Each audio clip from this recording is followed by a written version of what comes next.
Ang lead panelist natin ngayong hapon ay hindi ko sasabihin na needs no introduction kasi siguro hindi nyo alam, si Louie matagal na siyang musician. So when I invited him to please talk about elements of music, he knows what he's going to talk about because of all of the songwriters here. Siya ay nag-aral mula nung bata pa. Siya naging champion ng Yamaha Electron. Makikita niyo siya, gumaganon din siya. Lumaki siya sa ganon. Nag-aaral siya sa Berklee College of Music. Isa yan sa mga pioneer na nagpunta doon. Konti lang sa inyo nakakalam yan. Kasi ngayon, yung mga galing doon, lahat sinasabi na graduate kami ng Berklee School of Music. Si Louie ang isa sa mga pioneers na nanggaling doon. At hindi na siya gumagawa ng pop music. Marami siyang ginagawang film, music, at saka isa yan sa mga na-corner na niya nung panahon niya, siguro hanggang ngayon ginagawa pa niya, yung advertising industry music. Karamihan ng mga music na naririnig niyo sa jingles and advertisements, Louie Ocampo, mga kaibigan, ang ating lead panelist.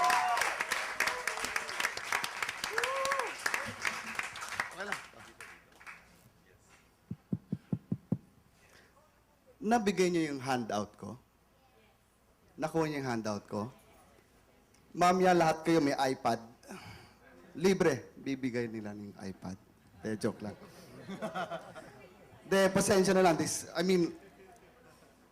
Normally, I don't do this. Kaya medyo ninenervyos ako. I'm usually playing behind some artist, playing the piano for them. No? So, I'll try to be as calm as possible. Okay? And if you don't like what I'm doing, you can always throw me 100 peso bills. Ganon. Okay. I'm supposed to talk about the elements of songwriting. And I'm sure most of you here, karamihan sa inyo, you've written songs. Can you please raise your hands kung sino nakagawa ng kanta sa inyo? Oh, uwi na kami. Inuman na lang. Okay, so at least I know what to talk about. Because parang baka salita ako ng salita, I'm sure mas madami pa kayong ginawang kanta kaysa sa akin. At saka I'm sure sa inyo may dami mga hits na kayo. So what I will do is I will try to share, we will try to share our own experiences in writing songs. You may agree, you may disagree, especially now with Mr. C here. I'm ninenervyos ako eh. So, alam mo, bata pa ako, idol ka na si Mr. C. No, totoo yun. Oh, totoo yun. True. Okay, so, like I said, you may like it, you may not like it, you may agree, or you may disagree. Okay. To me, music is universal. Can you tell me why? Who can answer that question? Go. Okay, that's one. Who can give me another answer? Yung mga may Ateneo dyan na... huh? No, okay. My view there is, well, music is universal because we don't own it. Everything is borrowed. I wouldn't have written a song if I didn't copy Jay Durias, or Joey, or Tap, or Gabi and Ebe. Wala. I don't own anything. I just borrow and I put things together. So where do I start? In my case, I normally start, medyo cliche-ish, I start with an inspiration. Now, inspiration comes in many forms. Mine is love. Okay. Love. Okay, love. That's part of love. I was getting there, Jim. There's the good love, there's the bad love, there's the physical love. Madami. Mine started with a painful love. I mean, that's the easiest. I mean, let's face it, baliw ako eh. So, mine started with Painful Love.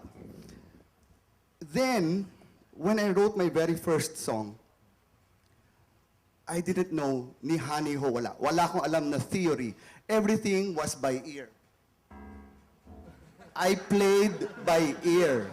I'm not joking. Okay? Okay. Ano yan, no? Pwede mo gamitin sa next talk mo yan. No, okay. I'm not joking. I had so much emotion that I just had my teacher, at the time I was playing the electronic organ, saw that I had so much emotion, so what she tried to do was try to extract that emotion and translate it to music. So okay, we'll start with that. I had that sakit. Sakit dito, sakit, ganon, ganon. So, what she did for me was she played 2 chords. Hina, no?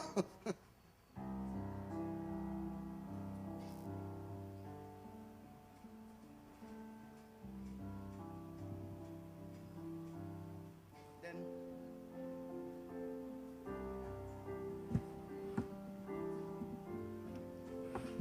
it's okay. What she did, she kept vamping, and then I copied her.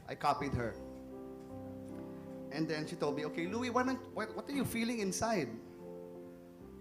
So I basically told her what I was feeling, and then she just told me, keep playing that, keep playing it. And then she said, try to sing something in your head. Okay, how do I do that? Just sing, and then something just came out, a melody came out, and this is what it was.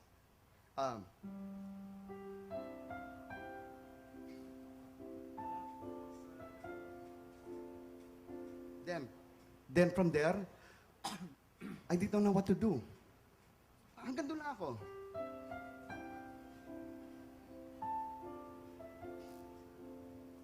And then she said, okay, I'll continue for you. So she started leading the way for me. She played another chord. Sige, you continue it. And then, so this is what I did.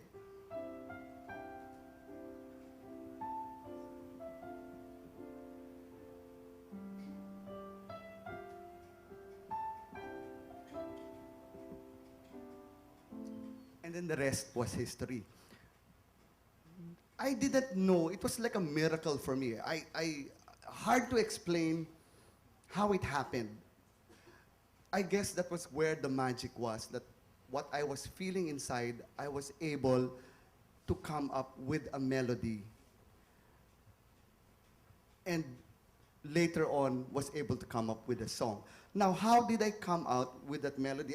You know what I used to do when I was a kid? I used to listen to a lot of music. I grew up with Henry Mancini. I grew up with Frank Sinatra. I grew up with Ferrante and Tyker. This is mga pianista lahat to, no? And Roger Williams. And I was so inspired by the beautiful melodies they were coming out with. And for some reason, I think that our brain is like a hard drive. It's just spinning. The more you listen, the more you'll have things inside your brain, whether you like it or not. And then when it's time to write that song, bigla magsa-search yung utak mo. Diba? It happens. And then, who cares if people say that sounds like one song? It sounds like... That's why music is borrowed. And then, what we create from our emotion is ours. It's our own experience. Okay? Now, I'm talking about my own experience. I started with melody. Then there are several ways, like Ryan said, toying around with that emotion and coming out with the melody. Ryan said kanina na yung kundiman started with a minor, and then the refrain went to a major. Well, I didn't know that. I wasn't still in school. So I just wrote based on my emotion. So I don't know if you know this song. I mean, you guys are not so lucky today because I'm the only songwriter who doesn't sing. So you'll have to bear with me, okay?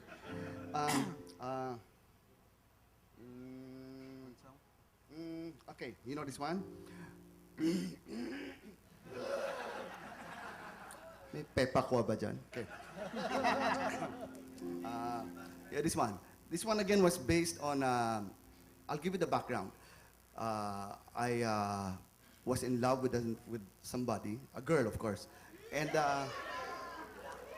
I did, you know, and the romanticist that I am, it was so important for me to tell her that I loved her. And I didn't care anything. I didn't care if I didn't get anything in return. Chenes, diba?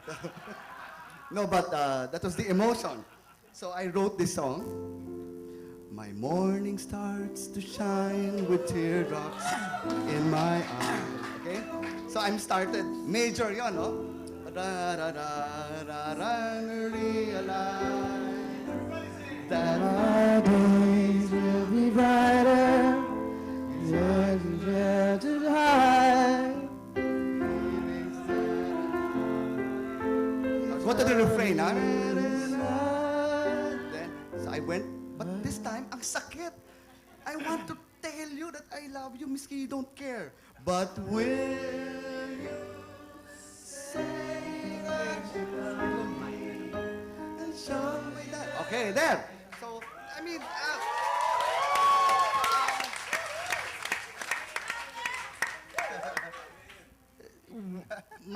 the point that I'm trying to drive at, melodically now, no?